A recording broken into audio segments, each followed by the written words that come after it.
Hello and welcome to the next episode of Sports and Songs podcast. We're in our mini series, if you will, Andy. Tonight is episode number 8 of our 12 days of one hit wonders of the 80s. Yep. No particular order on these. There's 12 songs that were one hit wonders in the 80s that we guilty pleasure liked a lot of these, I think. Some not so much anymore now, but at the time, by God, we liked They were all huge. They were all fun. And I think everyone loved them. And at some point, they were overplayed so much that I think some people dislike these songs now because of the overuse. And I think that's fair to say. Some people can't stand them, perhaps. But let's get and some of these one hit wonders like this one, I don't think I've heard on the radio in years. Falco, Rock Me Amadeus. Oh, yes. Song recorded by Austrian musician Falco for his third studio album, Falco 3. The single was made available for physical sale in 1985. In a German-speaking Europe through A&M, Rock Me Amadeus was written by Falco along with Dutch musicians, Ballad and Ballad.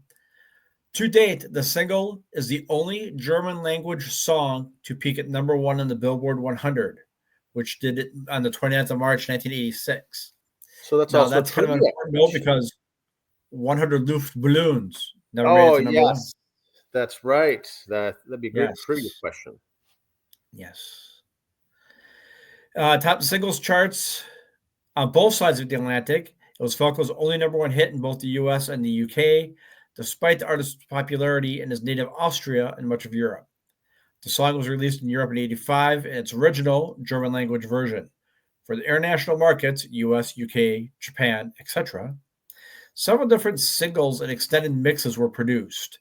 None of them were solely in English, though, but the international song version reduced the German lyrics. However, the video, which features the original European version, was used worldwide. So he used one video and just put different languages in there. Okay. So if you're watching it and you're like, his lips isn't matching the words. Well, if you ever watch a Godzilla movie, you get used to it. I think the thing that's kind of weird about this or kind of made it a one-hit wonder video-wise. He's in this tuxedo. It's just kind of goofy. But there was something about it, the video-wise. I'm saying this without it being mean thing about it, but it was like a train wreck. You had to watch this thing and see what was going to happen. And every time you watched it, you just kept watching it again. And you don't know why. And that kind of for me, is how the song got stuck in my head. Because the video was just so off the wall. You're like, the hell? And it was one of those songs I think a lot of people listen to it alone because it was a one-hit wonder, made it number 1, but I don't know a man alive at the time when it came out that admitted to listening to this song. It was one that was etched in your brain. Even just saying the title, people are going to know, okay, that's the song. And it was so huge. Well, and at the time you couldn't help saying, Rock Me Amadeus, Amadeus, Amadeus. You just kind of started singing it. You didn't say it. And was there parody videos that came out after that? Different I believe Weird Al did a version of it. Yes. Eat Me, I'm a Danish or something like that, I believe was probably where there was all sorts of those types of things. Today in today's social media, this would be one where there would be Facebook Reels, Instagram, of various things. But that thing just took off. It's like getting Rick rolled, you get Falco rolled, Yes. It was one of those type of songs. Very good. But yeah, again, it was catchy. It was at the time, but like I said, I couldn't for the life of me tell you the last time I heard it on the radio.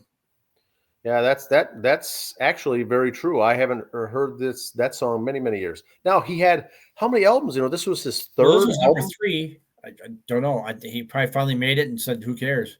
Perfect one-hit wonder. No one, I don't think people would even know the name Falco until this episode. I think so. Everybody probably knows the song, but they couldn't figure out. You'll say, it's Falco. Oh, yeah, what was his first name again? Yeah, No idea.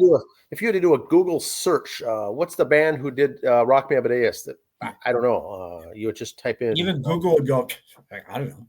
So this was huge. This was a big hit, and it was almost like I don't know even what the word would be called, but it's so entrenched in everyone's brain. And he kind of went with the whole land of one name people thing at the time, like Prince or Madonna or Cher. He just went Falco. Seal. Yes. Falco. Dan, Andy, just one name. Boom, boom, boom. It worked. It had all the pieces of a one-hit wonder, but then after that, I don't think I've ever heard another song that he's ever even done. But it makes our list. If you did a tournament format of one-hit wonders, and like kind of what became of the song, this matchup and One Night in Bangkok would be the number one seeds, I think, in the two brackets. The tops they would both be number one seeds in their respective regionals. Yes, I have to say, huge stuff. Yep. All right, well, that's his episode here. This one, number 8, show number 8 of 12. We'll be back tomorrow with the next one. Thank you. Bye.